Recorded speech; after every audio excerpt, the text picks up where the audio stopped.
Hi guys, welcome to our daily encounter. In Jeremiah chapter 5 and verse 22, it says, "Do you not fear me, declares the Lord?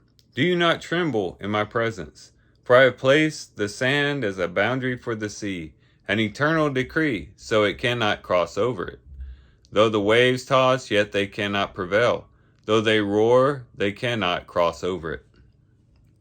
And this verse really brings out uh, the power of God, but also how God is in control.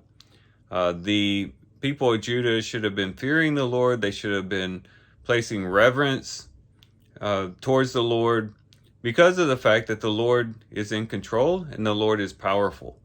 And this should have caused them to not rebel against the Lord, not to work against the Lord, but rather to fear the Lord and to obey the Lord. And he uses this idea of the sea. I place the sand as a boundary for the sea, an eternal decree that it cannot cross over it. Though the waves toss, yet they cannot prevail. Though they roar, they cannot cross over it. You know, the sea is one of the most uncontrollable things in nature. When the waves begin to really roll and toss, and when the sea is stirred up, the sea can be a very intimidating thing. It's the type of thing that can really swallow up a person. It can swallow up a whole ship. The sea can be a very dangerous thing, a very chaotic thing at times. But yet God is more powerful than the sea and actually controls the sea and puts limits to the sea. And again, this should have impressed on their minds just how much God is in control and how powerful he is. And we should remember this as well in our own lives. To remember that God is in control and that God is sovereign and that God is the one who places boundaries to the chaos.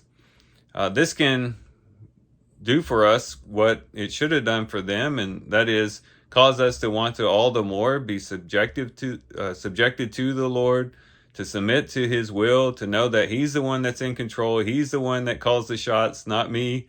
And that I should then submit to what his desires are and what his purposes are. But it should also comfort us as well to know that God does put a boundary to the chaos. God is in control of the situations and the circumstances in our lives. When our lives become stirred up like the sea, when our lives begin to toss to and fro like the waves, we can trust in a God who has control over it all. A God who is not intimidated by the chaotic sea or the chaotic circumstances of our lives, but a God who calmly and in a very controlled way is able to bring peace to the situation, bring limits to that chaos, and be able to bring us through the difficulties and the trials that we face. And so whatever chaos we might face today, whatever difficulties we might face, let's trust in a God who's powerful enough to be sovereign over those chaotic experiences, a God who puts a limit to those things, and a God that we can trust in, and a God that we should submit to also, in the sense that he has that power as well. So these are some things we can reflect on and think about as we do reading today. With that, guys, I do thank you for watching the video today. Hope you guys have a great day. Love you guys. God bless.